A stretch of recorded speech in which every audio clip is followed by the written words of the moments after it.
Hello everyone and welcome to the 2021 Acura TLX that has been provided to me by Silver Hill Acura.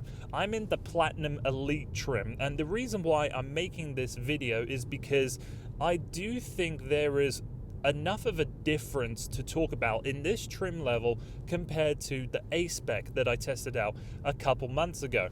Now, I'm going to leave the bigger points of discussion in that video. I don't want to bring up all of the changes that happened between these two model years, between these two generations, but there are enough differences between the A-Spec model and this Platinum Elite trim. The Platinum Elite is the top of the line for the new TLX, that I thought were worth discussing, worth making a video out of. So I'll quickly list the things that I believe are different enough to discuss with you, but it doesn't really change my overall ranking of this vehicle. I still think it lies in the test drive category up against its major competition. It's a vehicle that I enjoy driving and really like looking at, but I feel like there's more substance to be found with its main rivals. So let's crack on with the biggest differences between the A-Spec and this Platinum Elite.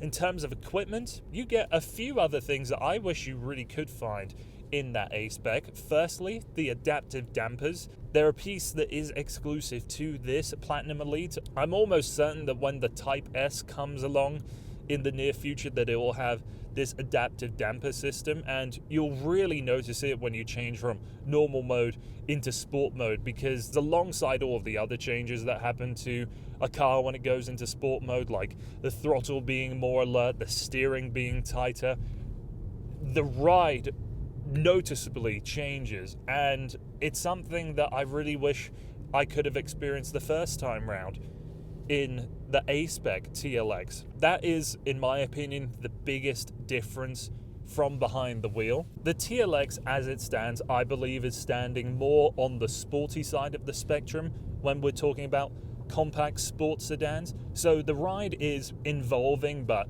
it isn't firm or rigid. But adding this adaptive dampness system, it makes it feel even more focused than the A-Spec. It's a shame that it doesn't come in that A-Spec, as I'm pretty sure anybody that wants the more aggressive looking vehicle wants the more aggressive drive. I've really come to enjoy putting this vehicle in sport mode and not necessarily driving it any harder, but just making it drive like it is a more solid piece of car. There's some other nice pieces of tech, like we've got a heads-up display that is super crisp and clear, doesn't provide you with an overwhelming amount of information, so it's distracting to look at.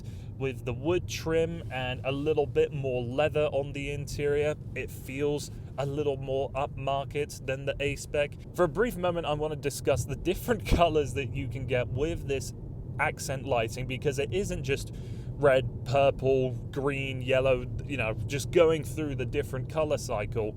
In this, you have places. I've never seen anything like this in a car before. So if I want Wall Street, that's apparently green and blue. If I want to go to Suzuka, it's got the racetrack colors.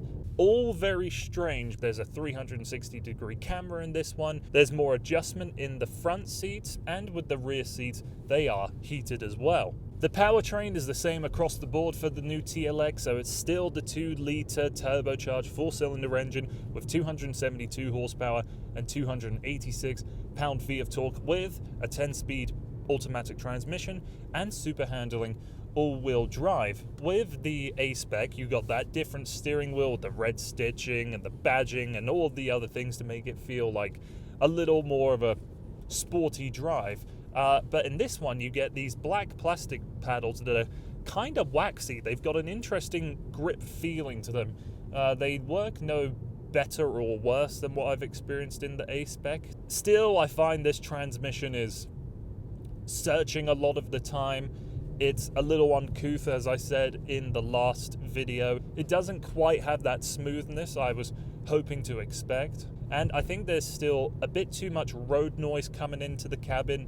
And when this engine is above 2,000 RPM, you can really hear it inside of the cabin.